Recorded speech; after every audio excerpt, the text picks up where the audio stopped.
ಮೂರ್ಖರು ಅಂತ ಅನ್ಕೊಳ್ತಿರ್ತಾನೆ. ಒಂದಿನ ಜೋಶಿ ಎದುರುಗಡೆ ಆ ಊರಿನ ಸ್ಕೂಲ್ ಮಾಸ್ಟರ್ ಬರ್ತಾರೆ.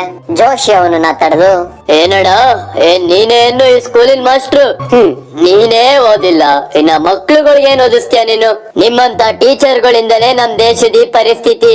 ಇಂಗ್ಲಿಷ್ ಅಂತೂ ಬರೋದಿಲ್ಲ, ನೀನು ಒಬ್ಬ ಇಲ್ಲಿ ಟೀಚರು. ಸರ್ಕಾರ ಬೇರೆ ನಿನ್ಗೆ ಪ್ರತಿ ತಿಂಗಳು ಸಂಬಳ ಬೇರೆ ಕೊಡುತ್ತೆ. ಮರಿ ನಾನು ಕನ್ನಡದ ಶಿಕ್ಷಕ. ಎಲ್ರಿಗೂ ನಿನ್ನ ತರ ವಿದೇಶದಲ್ಲಿ ಓದೋ ಅವಕಾಶ ಸಿಗಲ್ವಲ್ಲಪ್ಪ.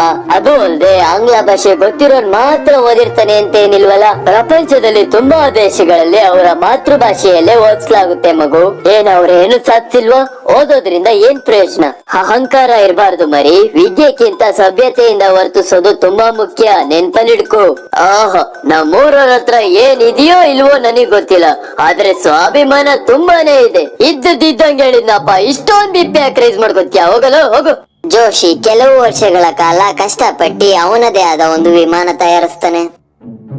ಲಂಡನ್ ನಲ್ಲಿ ಒಂದು ದೊಡ್ಡ ಕಂಪನಿಗೆ ಫೋನ್ ಮಾಡಿ, ಮಿಸ್ಟರ್ ಲಲ್ಲು, ನಾನ್ ಹೇಳ್ದಂಗೆ ತುಂಬಾ ಕಮ್ಮಿ ಖರ್ಚಲ್ಲಿ ಒಂದು ವಿಮಾನ ತಯಾರಿಸಿದೀನಿ. ನೀವು ಬಂದಿ ನೋಡಿ, ಈ ಪ್ಯಾಟರ್ನ್ ನಿಮ್ಗೆ ಖಂಡಿತವಾಗ್ಲೂ ಇಷ್ಟ ಆಗುತ್ತೆ. Very good mister Joshi. ನಾನ್ 4 ದಿನದೊಳಗಡೆ ನಿಮ್ಮ ಊರಿಗೆ ಬಂದು ಆ ವಿಮಾನವನ್ನ ನೋಡ್ತೀನಿ. ಎಷ್ಟಾದ್ರೆ ಒಪ್ಪಂದ ಖಚಿತಪಡಿಸೋಣ. 4 ದಿನದ ನಂತರ ಜೋಶಿ ಆ ವಿಮಾನವನ್ನ ಟೆಸ್ಟ್ ಮಾಡೋದಕ್ಕೆ ಅಂತ ರನ್ವೇ ಹತ್ರ ತಗೊಂಡು ಹೋಗ್ತಾನೆ. ಅದು ಆರೋಗ್ಯ ಅಂತ ತಯಾರಾಗಿರುತ್ತೆ. ಅಷ್ಟರಲ್ಲಿ ಒಬ್ಬ ಎಮ್ಮೆ ಕಾಯೋನು ಆ ವಿಮಾನದ ಎದುರುಗಡೆ ಎಮ್ಮೆಗಳು ಹೊಡ್ಕೊಂಡು ಹೋಗ್ತಿರ್ತಾನೆ. ಜೋಶಿ ಕೋಪದಲ್ಲಿ ವಿಮಾನದಿಂದ ಕೆಳಗಿಳಿದು,